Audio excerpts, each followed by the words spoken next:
What's up? So, after a long, exciting 4th of July weekend, we are so glad to be back and talk about part two of our favorite book, The Seven Habits of Highly Effective People by Stephen Covey. I will hand it over to Chris to start his reflection and then we will get on with it.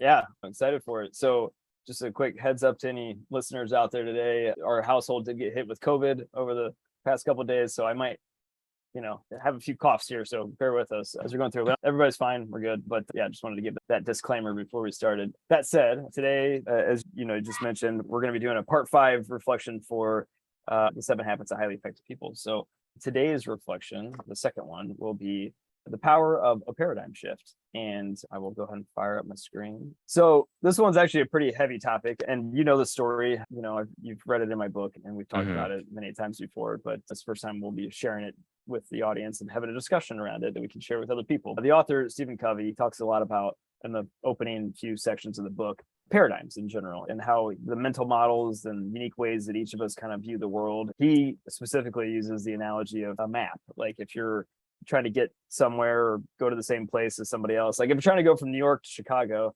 and you're looking at a map that is only showing you Minneapolis, Seattle, or something along those lines, like, it's an impossibility for you to be able to get from New York to Chicago kind of thing if you're looking at the wrong map.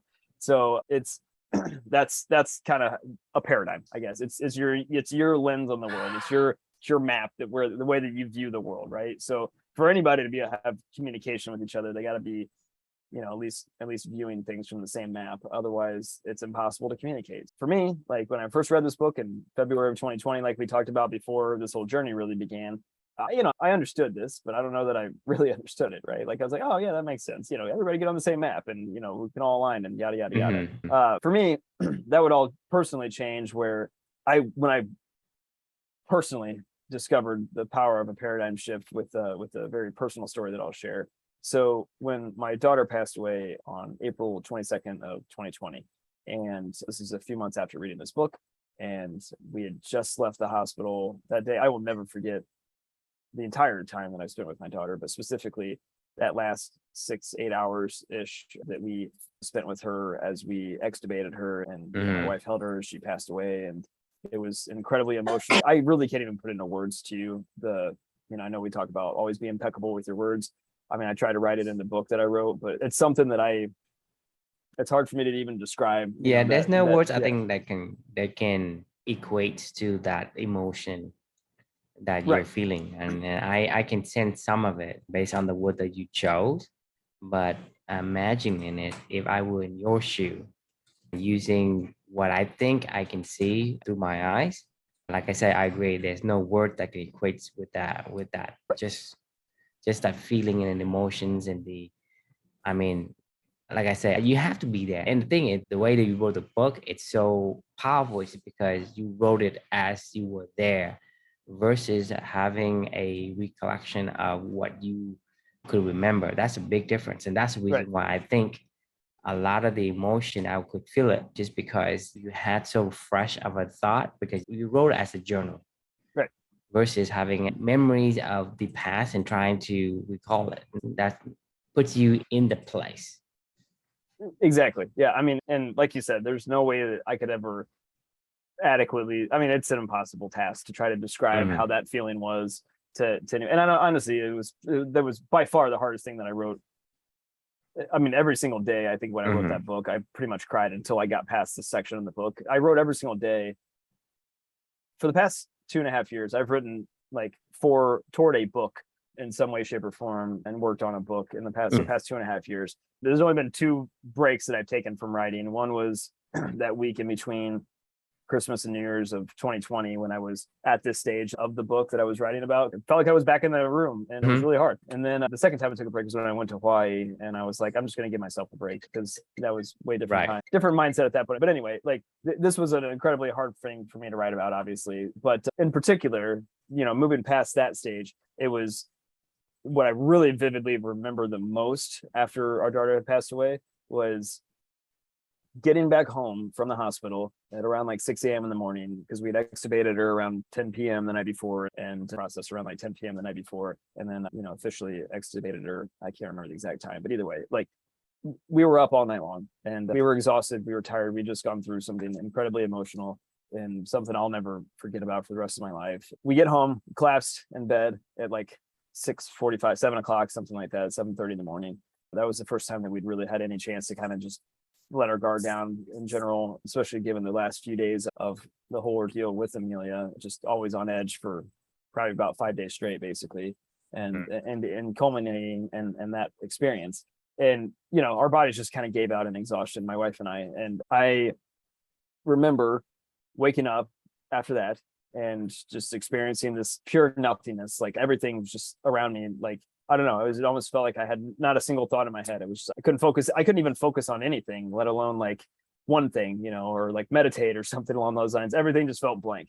And, you know, it took every ounce of my ability that day to channel my daughter, basically, just even get out of bed and go do these things that we talk about doing every single day that are now routine and easy. But like, you know, using Amelia's strength and what she showed me in her fight, like was the only way I even got out of bed that day. Somehow I convinced my wife to go take a walk on that day to go honor our daughter at around the time that she was born, which was 5:16 p.m.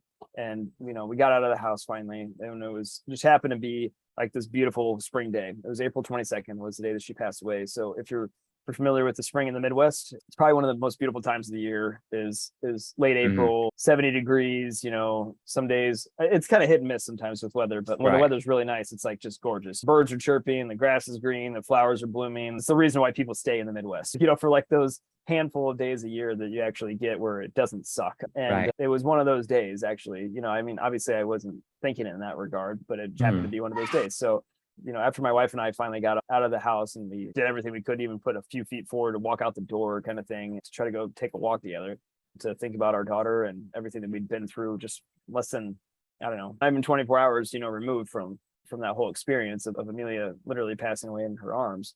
You know, we're walking down the street and it's this beautiful spring day, and everybody, as you can imagine, would be in our neighborhood. We live less than a quarter mile away from a pretty sizable park, and everybody goes up and down our street, in particular, walk by our house all the time to go to the park, you know, from our neighborhood. You know, there's people with all their kids and families and pushing strollers, and they're wandering by, and, you know, they're all excited to be out and enjoying this day and going to the park. And on this other side of the street, there's this couple, or seemingly a couple, I guess, you don't really know, right? My wife was just bawling her eyes out, just uncontrollably sobbing, you know, as she's walking down the street. And I'm not even really in the same planet as everybody else either. Like I said, my brain was still in nothingness. I was still stuck in the hospital with I didn't know where I was, to be honest with you. I wasn't where everybody else was walking down the street is the point. I happened to recognize my wife was crying. Once again, I was in my own world and just staring down at the ground and just trying to put one foot in front of the other. I happened to glance up a couple of times and see some of my neighbors passing. And at the time, I didn't really think much about it, but walking by a couple that are walking down the street, this woman's uncontrollably sobbing, the guy's just staring at the ground, you know, like nobody's talking. I mean, a part of me later on down the road, in retrospect and reflecting back on this moment, started to think, like, what did these people think? I mean, I know for damn sure what I would have thought. And I've asked you this question before, I guess. What would you have thought if you were the neighbor walking by, you know, and you're just walking down your street in your own neighborhood and it's a nice day outside? You're an asshole. Right. Exactly. I mean, because the thing is, like you say, I'm using my map, which is, you know, everybody is enjoying the beautiful spring day. And certainly, you know, this guy's wife or significant other is crying his eyes out, right? And he's just standing there as he's like lost in some kind of world of himself. And like, what did you do? Right. Yeah, exactly. You did something horrible. In all fairness, I would say 99% of the time, that's probably going to be an accurate thought, right? But it's not 1% of the time where there wasn't the accurate thought. Your assumptions weren't real. You're validated. As a matter of fact, your assumptions were so horribly wrong that it's almost painful to even think about how horribly wrong your assumptions may have been. And this is an extreme example, but I'm giving this because this is when I really realized the power of a paradigm shift. Like you just never know what is going on anybody you pass in their life and what their lived experiences are and what their paradigms they're viewing the world through. So it took an experience like that for me for the concepts that Stephen Covey was talking about this book to make sense in my own head. And it's something that I try every single day, it's still even hard today, as I say this, like, and I'm describing the situation, even for me, like, now I'm not too far removed from this whole entire journey is about talking about stuff like this and writing about stuff like this. And I've written books about shit like this, right? Like, and we've talked about this a million different times. And even for me, it's still really, really tough to pause, stop, think, and not assume what's going on the other side of the street. And that's the power of a paradigm shift, right? Like, you have to be able to go up to somebody, ask them a question, share their story, figure out like what's going on. Don't just assume, because like you said, you can't read the same map if you're not willing to go talk to somebody to even understand what planet they're even on right now, and understand what their story and how they got to be where they got to right now. I mean, that's the high level gist of the story. I know there's probably lots to unpack there, so I'll just pause there for right now and see what thoughts that brings up in your mind. Well, like, one other thought that brings up to my mind, I think for me, you mentioned that like 99% of the time, people will be correct in calling you an asshole. And because you're the extremely, but I disagree with that. Because I think it's much more. I think it's the majority of the time we are wrong when we assume. Oh, I agree. Because the thing is, the people that sees you on that day and think you're an asshole, you never corrected them. Right. For them, as far as they know, I they am will correct. You're right. Right.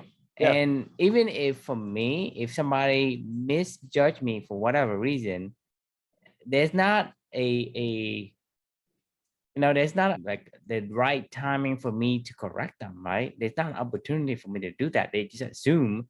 And a lot of times, not like, hey, I'm assuming this, here's a chance for you to correct me. They don't give you that chance. So for me, that's the reason why you and I keep going back and say, hey, we know shit. We don't know shit. You don't know shit. And to us, that particular concept helps with this, kind of like stop the assumption, because I don't know what that guy is doing. I don't know what that guy's map is. I don't know what that guy's paradigm is. So I don't know shit. So I'm going to take that stand. That way I know there's multiple maps. My map is not the only map. Therefore, that gives me a chance to stop and pause. Because if we embrace the we don't know shit concept, then it helps with this, because this assumption is human nature. Because we studied the thinking fast and slow. System one is always going to fill in the missing information. It's going to try to conclusions map, right. Like, so how can I make the decision the easiest? That's what it's gonna do. But you need your system two, your conscious brain, to say, okay, system one, I know this is really the way you should be doing things, but I'm here to kind of make the final judgment. And so inject in that, say, hey, when you make the decisions, making sure that the map is correct. The map means that, whatever point of reference you're at, and then you would be looking at the same thing. It's like if you tell me, hey, give me directions from one place to another place. How would you tell me? You have to tell me, there's a Starbucks on the right when you go down this interstate, the Starbucks, all these are points of reference that you and I both have to have on our map for us to be able to communicate. The map that we have, because of our mental models, is completely different. And so in order for us to do that, we have to have the right map. So with that said, the people with the same map, among billions of people, there is not very many that's going to have the same map, right? It's probably impossible, right? I mean, because there's no way that you could have the same lived experience as somebody else. Like, exactly. I mean, exactly. And so that's why I disagree with your statement. Is that it's not 99%. I think as long as you make an assumption, chances are you will be incorrect, but no one will tell you, because there's not an opportunity for you. You're not going out there and say, hey, hey, Chris, I'm assuming you're an asshole. Do you have anything to say? Right. Like, it's not like I give you that chance. So as far as I'm concerned, I'm looking at you, I didn't say a word in my head, say, that guy's an asshole. He made his wife cry. It's like, what the hell did he do to her? right? And you make that's it, you one make an one incredibly good point. I mean, honestly, you really do. If I think somebody's an asshole and they never tell me that what's going on, then I'm just going to go, oh yeah, then, when I see a and so guy and next to a girl so and crying, so then he's after just an that, asshole. because of what I did before, I judged you, but I Right. thought I judged you correctly. I use that in my system one as a positive enforcement for Right. say, hey, continue to judge people, continue to use your map to tell people, hey, they're standing in the wrong direction, they're going the wrong direction, Right. right? Because you say, hey, why are you going that way? That's not the right way. But you say, you don't even know where I'm going. Yeah, I mean, you're making an incredibly great point. It reminds me of The Biggest Bluff, reflection, less certainty, more inquiry, right? Like, I mean, paradigm shifting is a two-way street. In that scenario, I just don't care about shifting somebody else's paradigm. Shifting in this case is your paradigm, not theirs. Right. Right. Because to Correct. me, it makes you a better person. It makes you a more versatile, more powerful person just because you're able to look at multiple maps. Just like, are you an explorer? Do you want one map or you want a lot of maps Yeah, you with want to zoom in. different, hey, I need a map of these streams. I need a maps of the mountain. I need a maps of all the plants. I need a maps of all the stuff. So Right. you can't have all the maps in one, right? Because it's just Yep. too crowded. You can't read it. But Right. they say, hey, I want a map of all the natural resources, right? If you need to go collect the natural resources, you need that map.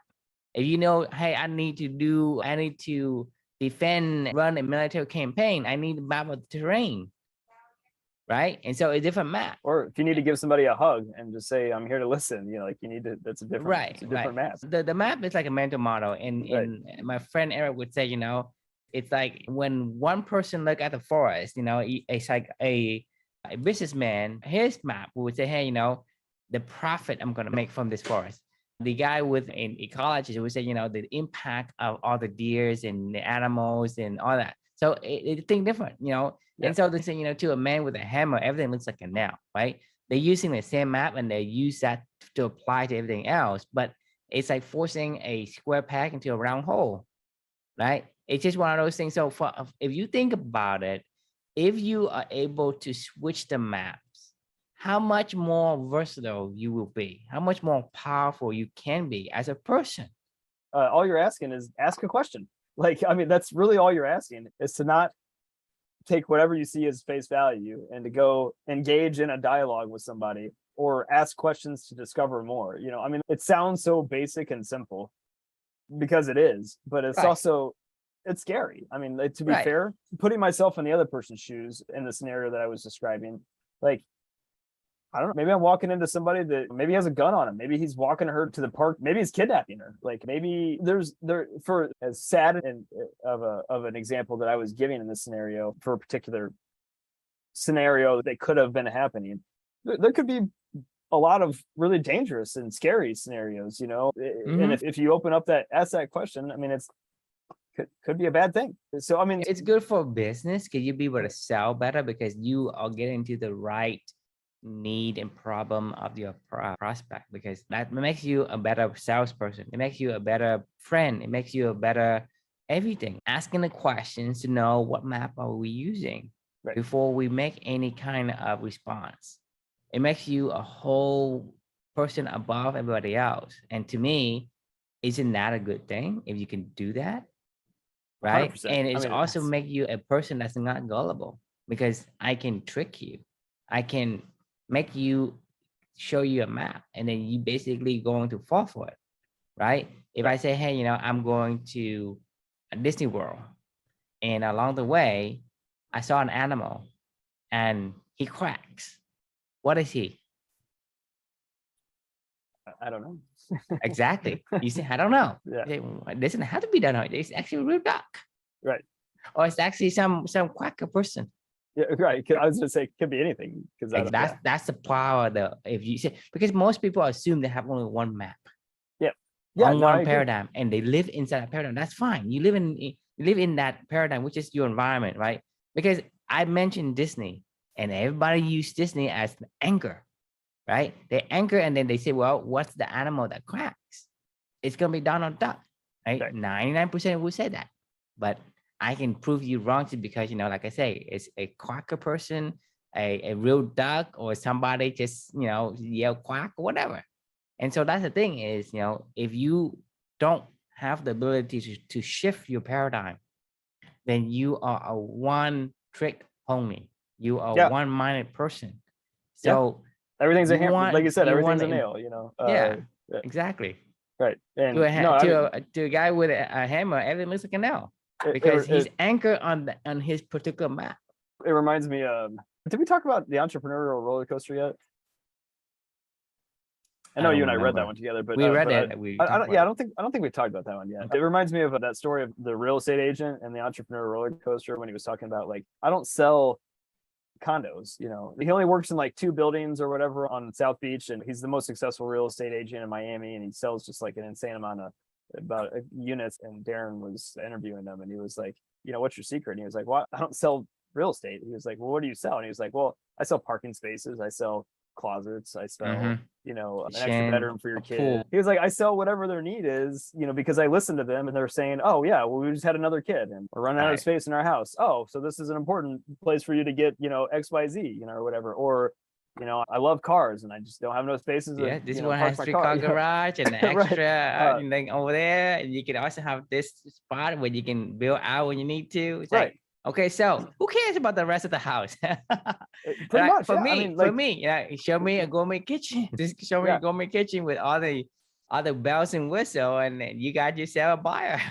I mean, that's exactly right. Like, you only could get to that though by asking the questions, and then, like you said, understanding what paradigms these people what's are the viewing. map? Right, exactly. Right. And like, it's a really important lesson for this whole entire journey, because it's what we basically talk about in a roundabout sort of way, and a lot of different reflections and a lot of different things that we learn. But it always goes back to, you don't know anything, ask questions, be curious, and explore. You know what I mean? Like, really, that's the beginner's mind, I guess. I know that in theory sounds great. It's really hard to do. I mean, it is really, really hard to do, to get out of your own paradigms every single day. And this is a good reminder for me, this conversation. Right, because you're going against system one. Suddenly jumped from one, from one little, I don't know what you call it, like a platform or whatever, to the next platform, or jumping through the rings, whatever. It's not easy for a regular elephant to do that unless the elephant is really trained to do the circus, right? He's trained, hey, I remember the watering hole and I'm going that way.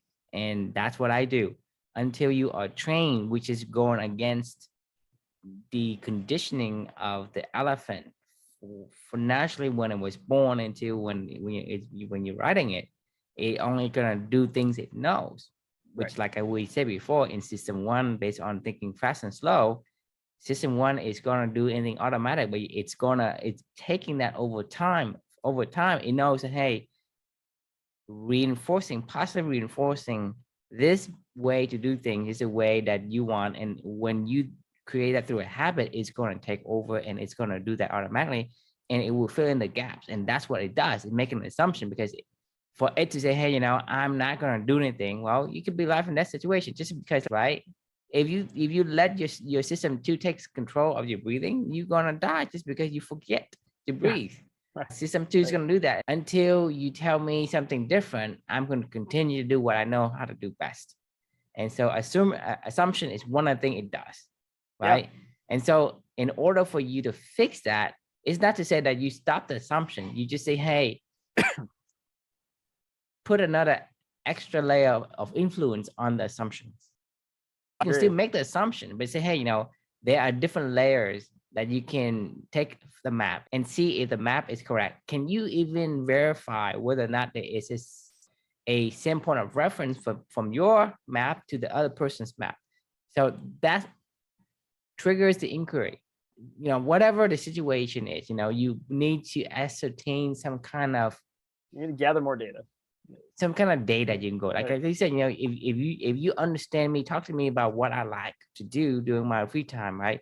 I like to cook. Therefore, you sell me the kitchen. You don't need to sell me the house or sell me how big the land is, because just that big thing. And you just, hey, what do you do in your free time?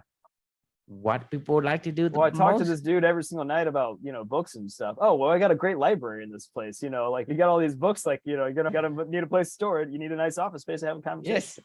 Yes, exactly. I'm like, yeah, you know what, that would sell this.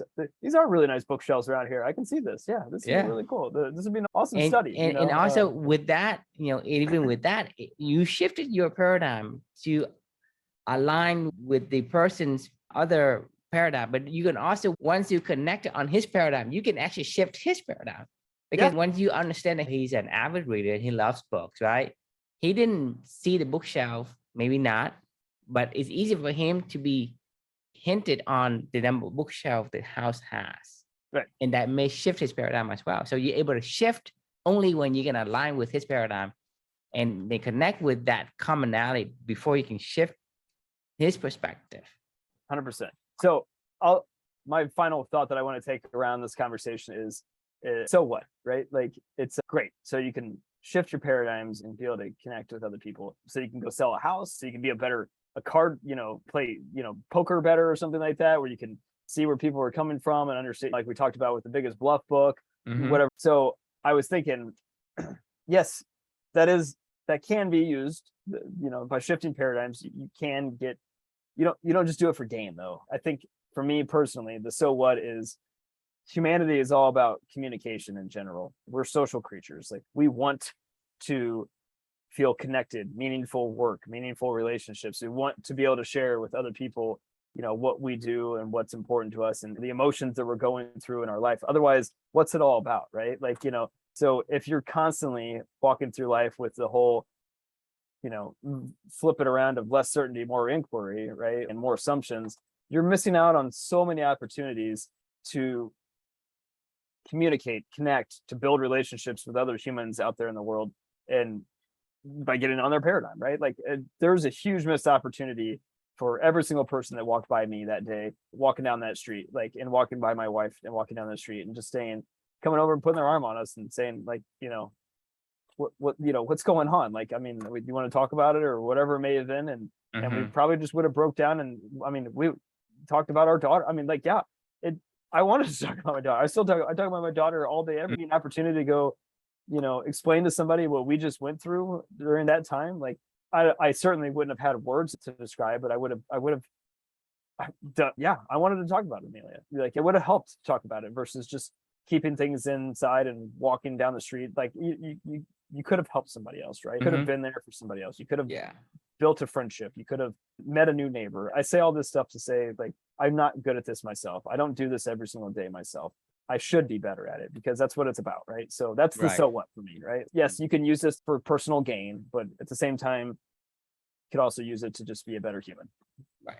But at the end of the day, we talking about human, right? Human species. We are basically built upon making memories. And that's why experience is so important nowadays. Talking about experience, I need experience this, experience that. Yeah, talking about user experience, and everything's about experiences. Yeah. Right.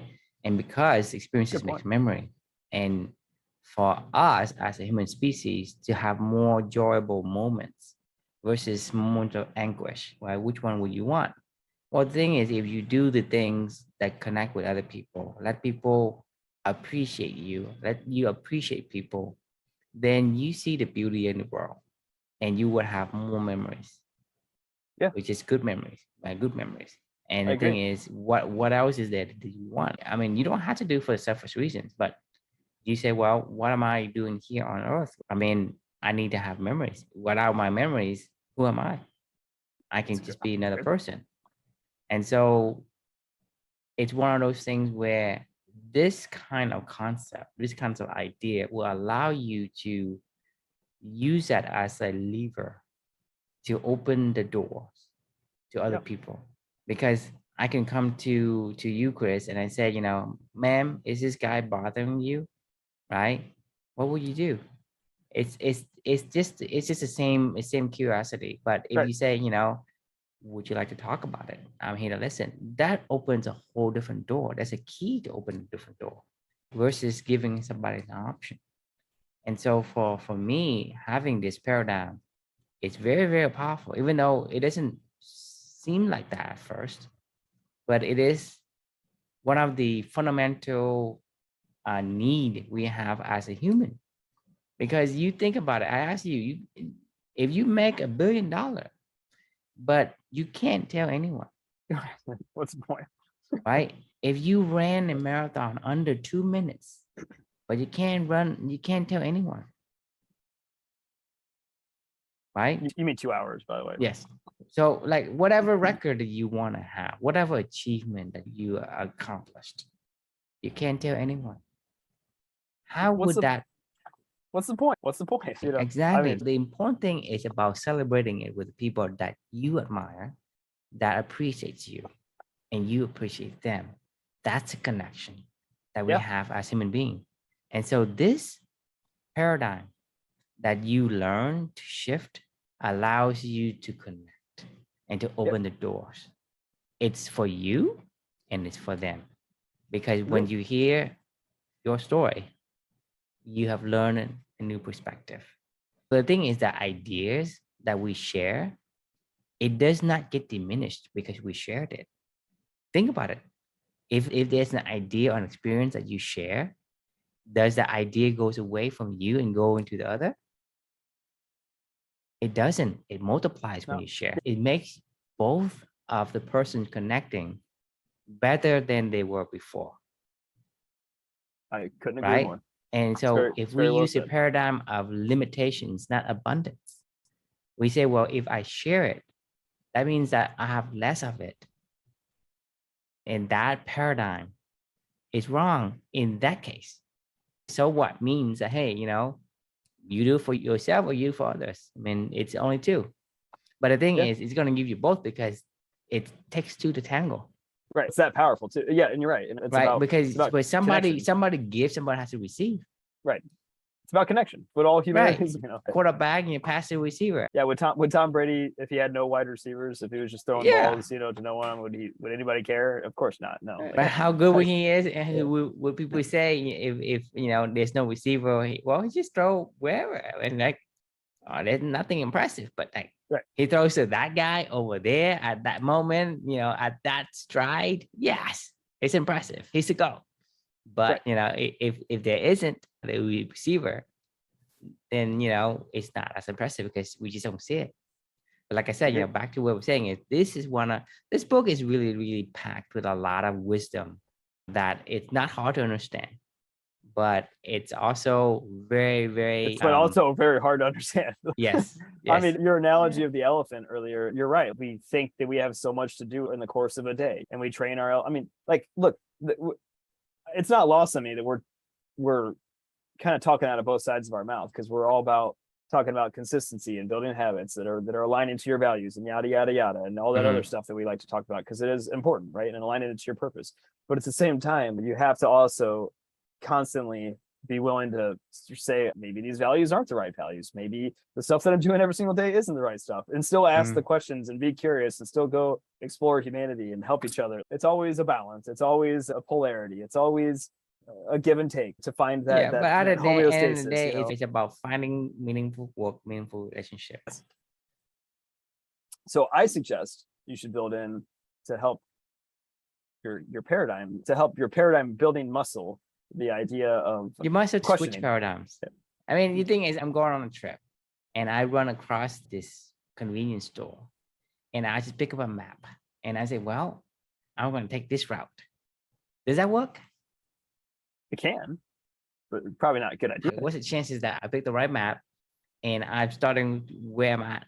Here you are. I don't know. It's very low. It's very low. I'm Yeah. just going to a Yeah. convenience Yeah. store, Right. pick up a map. I didn't say any particular map. Just pick up a map and I'm going to pick a route. Say, I'm going from this route to that route. It's like, first of all, I don't know if the right map. I don't know. And then second of all, I don't even know where you are on the map. But what if you have no destination? Even you have this destination. It's like you say, I'm going to pick this map. Well, this map say there's this thing here, but then I'm driving on this road. I don't see it. What's the chances that I pick the right map and the right road and I see the thing that I supposed to see that correspond on the map? Hey, I saw this statue or whatever on this route. I just picked that route. Very highly unlikely. I mean, exactly. Yeah. And so in life, it's the same thing.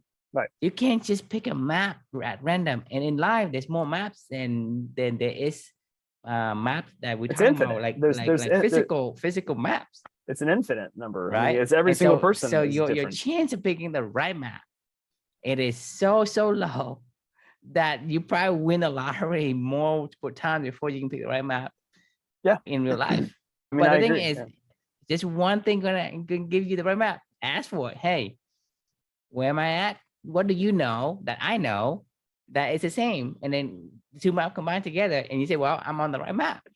Allowing your memory muscle to switch out maps as a situation arises. People say, hey, I need a map. Oh, I have a map. Here you are. Right? That's what we do. But the thing is, we should do, hey, okay, I need a map. The question, hey, what kind of map do you need? Okay. Right? Think about it. Right now, everybody say, okay, if I say I need a map, everybody say, hey, here's a map. You ask for a map. But I just give you a map because you said, hey, I need a map. I Yeah. have a So many map. of them. Here you go. Right, Yeah. exactly. Say, what kind of map do you need? What's your problem? Right? Like, What's your yeah, real problem? yeah, right. No, serious. I mean, if you just walked up to somebody and said, "Hey, make me happy," okay, here you go. Live your life. Do what you want. I know recipe to be happy. Here you go. Well, that's kind of what social media is these days. It's just like people throwing random maps out there we don't ever get a chance to dive deeper into it. You know, somewhere in some place happier, and Europe is happier than Right. America, then why the hell do you go to America for? Stay over there. Great Don't question. come Yeah. here. Yeah. I'll sum up my thoughts on this, conversation, I guess, personally.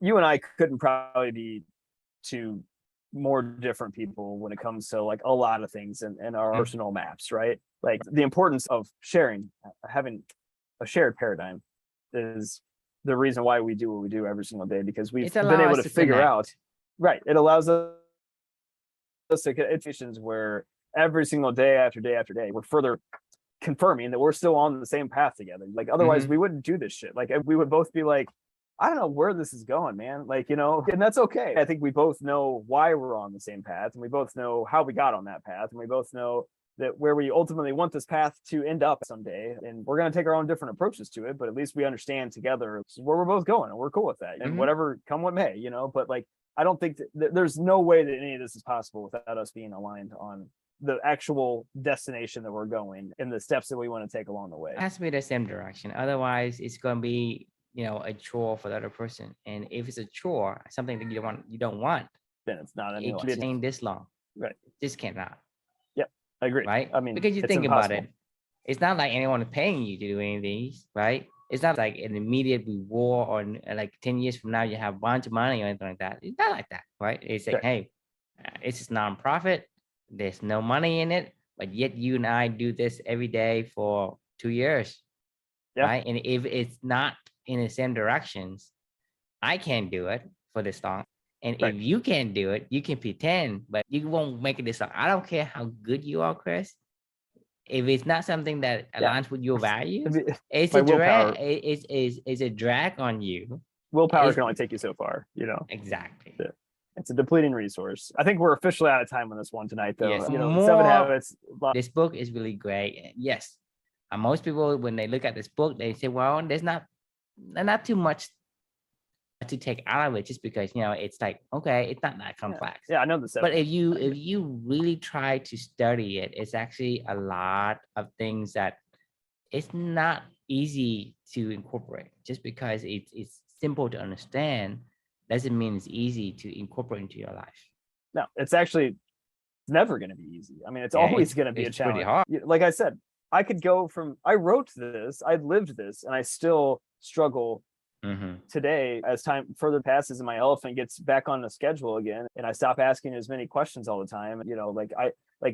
It's important that's why this is important for you and I to do this stuff, because it's why it's important for me to write in the first place. It's important for me to experience it and reflect on it in the first place. It's important for me to go learn other ways to embrace it. And then it's important for us to talk about it together and share these conversations together to make sure that you remember shit and to keep it going.